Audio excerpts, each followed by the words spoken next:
Sir நல்ல building இது, இப்படியாவும் நினைச்சு கூட பார்க்கவே இல்லையே.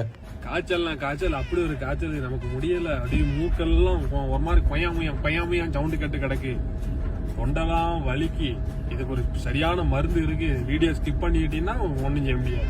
அடிக்கிற காய்ச்சலுக்கு நம்ம அண்ணன் கடையில போய் ஒரு அட்டன்ஸ் போட்டாதான் உடம்பு சரியாகும். எனக்கு தான் இப்படி இருக்கா, எல்லாருக்கும் இப்படிதான் இருக்கான்னு தெரியல. ஹோட்டல்ல ஆர்டர் கொடுத்தாச்சு, சாப்பாடு வர வரைக்கும் அடுத்த ஆளு வாயே பாத்துக்கிட்டு அப்படியே நம்ம தட்டையும் பார்த்துட்டு எப்பண்டா சோறு வரும்னு சுத்தி முழிக்கும் போது வாழ்க்கையில இதே மாதிரி யாருக்கும் ஒரு கஷ்டம் வரக்கூடாதுன்னு தோணுது. நான் திரு முடிச்சிட்டு இருந்தா அண்ணன் கவனிச்சிட்டாரு போல. ஆர்டர் கொடுக்கும் போதே அண்ணன் ஆம்லேட்ல பெப்பர் ஓவரா போட்டு தாங்கன்னு சொல்லியிருந்தேன். அதனால நம்ம அண்ணன் பெப்பர் டப்பால மூடியை கழிட்டு ஒரே தட்டியாச்சு போல. கொத்து போட்ட கொத்து கொஞ்சம் காரமா போட்டாங்க. இவ்வளவு நேரம் அது சும்மா தொண்டைக்கு தான் சாப்பிட்டேன், இனிமே தான் வயிற்றுக்கு சாப்பிடணும். சும்மா இருந்தா சரிப்பட்டாரு.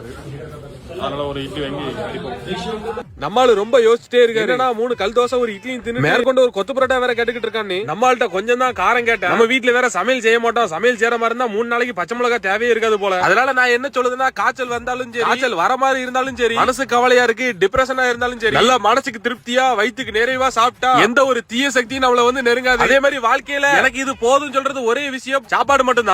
வயிறு முட்டை பழைய கஞ்சியை குடிச்சிட்டு அடுத்த நிமிஷமே எக்ஸ்பென்சிவான பிரியாணி கையில வந்தாலும் சாப்பிட முடியாது. அதனால நல்லா சாப்பிடுங்க, சந்தோஷமா இருங்க. நானும் சந்தோஷமா இருக்குன்னா புதுசா பாக்குறவங்க எல்லாம் ஃபாலோ பண்ணிட்டு சப்போர்ட் பண்ணீங்கன்னா ரொம்ப சந்தோஷமா இருக்கும்.